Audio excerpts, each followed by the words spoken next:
Welcome back to another episode of that video game podcast, Game Club, where we're all sharing in a game every month. This game happens to be Venba, 2023's Venba. I'm your host, Boston, playing this on the PlayStation 5, joined as always by Moonpeer. Howdy, Xbox Series X. And Musum.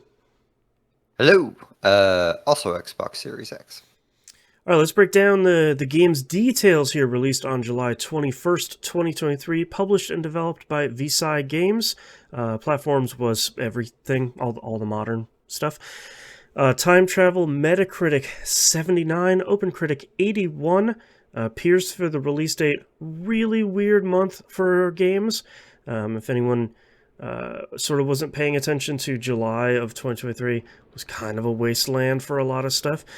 But Oxenfree 2 came out, so did the dumbest best game this year, Exoprimal, Pikmin 4, and Remnant 2. Let's talk about a question we ask every month. Was this game top of the pile, middle of the pack, or overlooked? Overlooked. Literally the only reason I knew about this game was it showed up on the Game Pass coming soon list, or recently released list. I didn't hear anybody talk about this. Now, in my defense, that could be because my time is short right now, so maybe people have been talking about it. I just haven't been listening to people talk. Right. Yeah, I'd never heard about it till one of you suggested it last Game Club.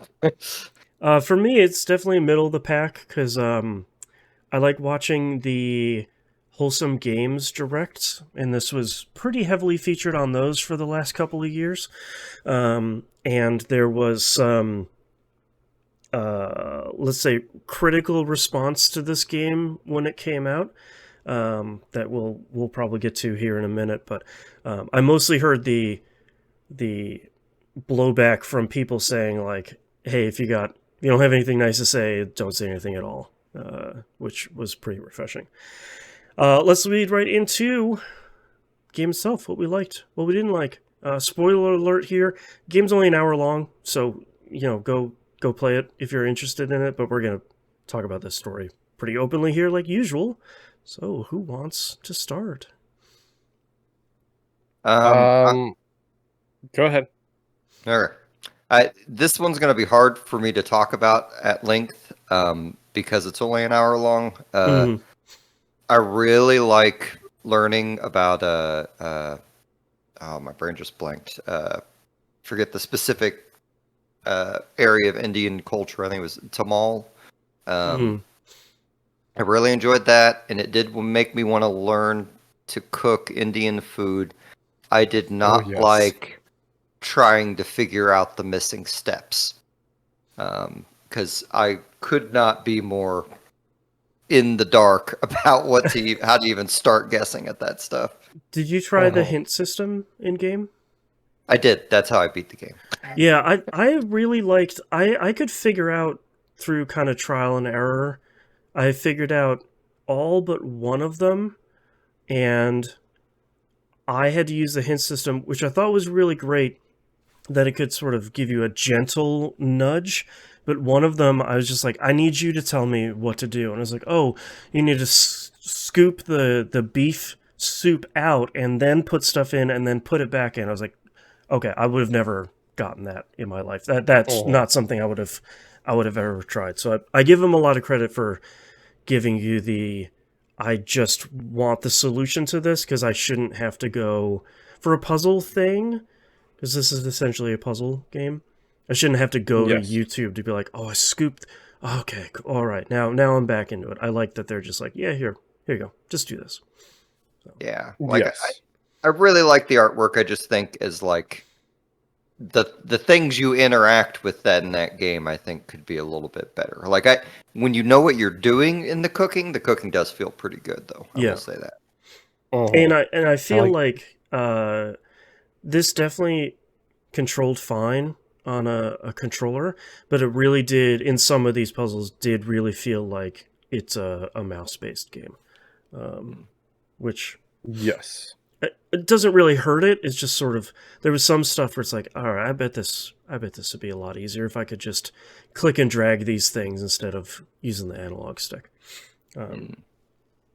But I'm in the same boat as you, Musum. I like seeing a game that gets in and gets out and tells a story and doesn't waste any time about it. Like, this is an hour or an hour and a half game, and that's about as long as it needed to be, and I thought it was very emotionally affecting. I thought this was a very, very sweet and very touching game. And it's definitely one of my favorites of the year. I think because it told its story in a strong way, its puzzles were cool, and I thought it was fun to play. But it kind of told its story, and it got its message across, and then it kind of got out, which I greatly appreciated. Yeah. Like, go on, Moon. One thing I really genuinely did love about this game is the sound design. Like, yes. Like just doing the cooking sections made me hungry, because it's just like that, like listening to the steam and the sizzling and everything else cooking. Like, I'm hungry now. I'm really hungry. It's a lot of food that I really genuinely love, and I'm like, man, I'm making a mistake. Here's my eating this when I'm hungry. Every new thing they brought on screen, I'm like, I wonder how that difficult that would be for me to order online and like learn to make. Like, this game has convinced me that the most difficult food to cook may not be the most difficult. That's right. Yes. Yeah, and I thought that was an interesting thing, because I think for us, we're not Indian, but I think there's always this kind of misunderstanding about other foods of like, oh, this looks like an impossible thing to cook. And I like that it was sort of like, no, man, like you got to have the right tools in the right order, and it's easy. It's no big deal. Just make this stuff. Sure, there might seem like there are a lot of individual pieces, but it's no big deal. It's just making a soup. It's like, yeah, all right, yeah, okay. I'm just making a soup, sure.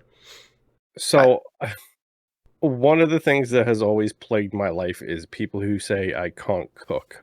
It's like, I don't know if I've ever talked about this on the show before or on any of our shows. You know, I've had this theory. There's two types of people who cook. There's artists and scientists. Sure. If you're an artist, you're a chef. You like a dab of this, a sprinkle of that, whatever. If you're a scientist, you do desserts, because desserts are follow this instruction exactly, otherwise you're in deep trouble. Right. And it's always freaked me out when people say like, "Oh, I can't cook, so you have to cook," or whatever. It's like, no, you could read. That means you can cook, right? Because it's not that hard to cook if you follow instructions. Right. My problem is I'm just not very experimental with stuff like this. So that's my problem too. Yeah.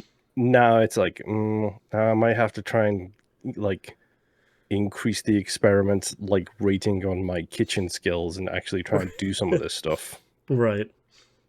It very much makes me want to learn to cook Indian food. Like, it's so healthy too, you know. It's one of the benefits of working in the engineering firms that I've worked at is you get a lot of foreigners like working as engineers with you and talking with the different Indians I've worked with. It really kind of, I don't know, they didn't talk about that specific experience in game, but one of the guys was like, I thought he was just born here because he had no accent. He's like, no, my family moved around India a lot, and there's different dialects of India, and I learned to adapt so I wouldn't be like pigeonholed as the guy from somewhere else. Well, and it's nice to see from Liverpool. Preach, sister, preach. That's right. Well, it's nice to see the game deal with that too, as you're seeing the world through Venba and Kavan's eyes, where Venba is having her own struggles, but you can see Kavan kind of growing up through his life and running into being bullied and being ostracized for bringing a different lunch, and him kind of reflecting on that in college as he's trying to tell his story and coming to terms with that at the end of the game.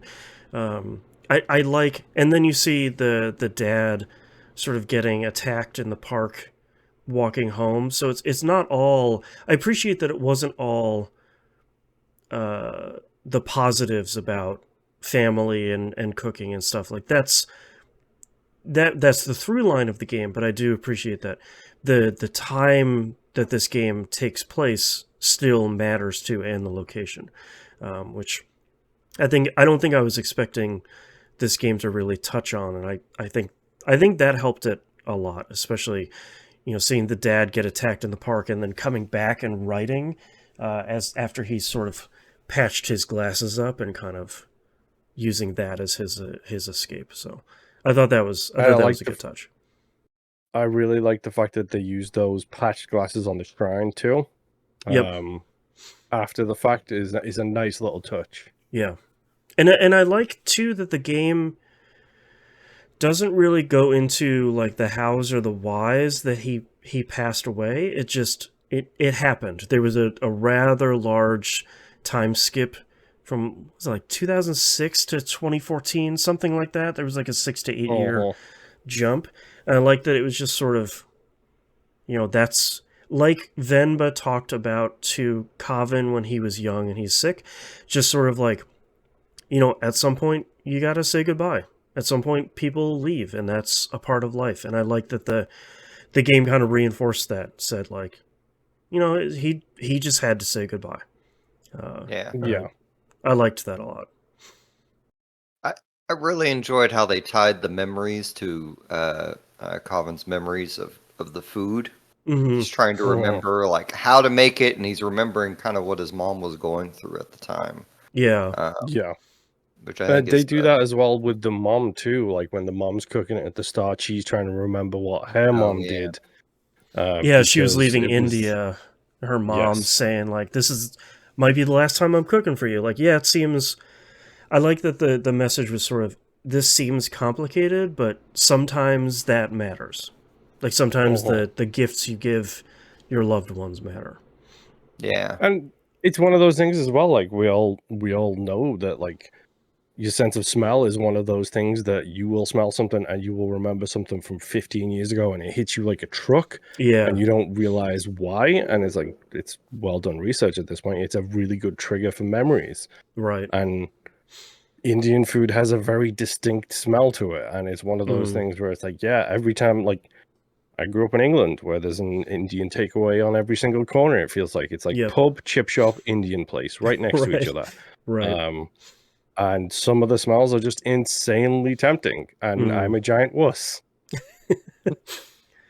Yeah, I liked it. I was going in expecting to like this because these are my kind of games. These like experience games. These kind of narrative first sort of games that you don't really get to see in other sort of mediums. They feel like a very game specific sort of thing. But I was left feeling a lot better and a lot more impressed with it than I was expecting to. I think Venba's really, really, really cool and something really special. I highly recommend it. Florence, was it the cell phone game we played? Yeah, back in the same kind of style. Like that same vibe, that same storytelling method is like, okay, this is cool. Like I like the fact that it's telling stories in a specific way, and credit where it's due as well. I love the fact when the kid is young, when he's speaking in English, the speech bubble is dirtied up, like it's hard to read, so it's hard to understand. Love that. Yep. And then when he flips back into the native language, it's crystal clear. And it's a really nice little touch. If you notice, when Kevin's speaking in Tamil, his text displays slower than Venba's does. Hers displays very quickly, and his kind of crawls across the screen slower. It speeds up over the game as he gets more fluent, but there's all these really great little touches throughout the game. It reminds me a lot of Pentiment, where like all the display and the artistry of the game, including the text, really matters. And I think that that was a really, really cool touch. Yes. Yeah. All right. Any final thoughts here? Well. Oh, the music's we great. haven't talked about the music. Yeah. Like, as someone who has not been, I have not been exposed to anywhere near enough East Asian like culture, music, like movies, anything like that. It's always cool as hell whenever I get this kind of thing in something. Like Ms. Marvel was a great example as well. Like I loved everything they introduced in the Ms. Marvel TV show. Because like, cool, this is stuff I don't know because I'm not from there, and I like learning about this. Minor spoiler: representation matters, and if you're going to complain about a different people getting represented, go away. I don't want to hear from you. That's right. But it lets me see these different cultures, and I love that kind of thing so much because it's like, this is stuff, especially when it comes to the East Asian cultures and India specifically. Let's just say the British have a bad history with that location, and there's a lot of wrongs that should be righted in that department. And like, so that's one of those things that like I'm aware of, and I know my culture's history towards it, but I don't know their history. And that is always something I love, is hearing that kind of stuff. Yeah.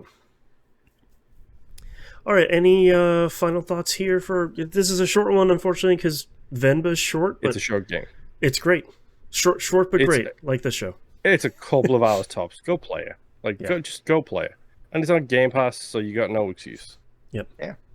It's a good game. It offers a complicated and true perspective of life. And Moon, you should get on Netflix and watch the movie RRR if you have not yet. We've been talking about it for critical misses. Oh, there you go. Yeah, it's on our list. It is also 3-point-something hours long, so we're trying to trying to figure out where to slot that at some point. It is worth it, guys. It is. Yeah. Granted, it is not the movie I should bring up. It is a goofy movie that is not delivering an artistic like tapestry of a point like Venba does. Venba does. Yeah, so go check out Venba. Like we said, it's over on Game Pass. Let's talk about our next game for spooky season. Literally the opposite end of the spectrum. We're going to play Amnesia Rebirth, which came out on pretty much everything. That is also on Game Pass. So if you want to join us for a round of the spooky season, we're going to play Amnesia Rebirth for our next game. Thank you very much, everyone, for listening. We'll see you all next time. Bye. Bye.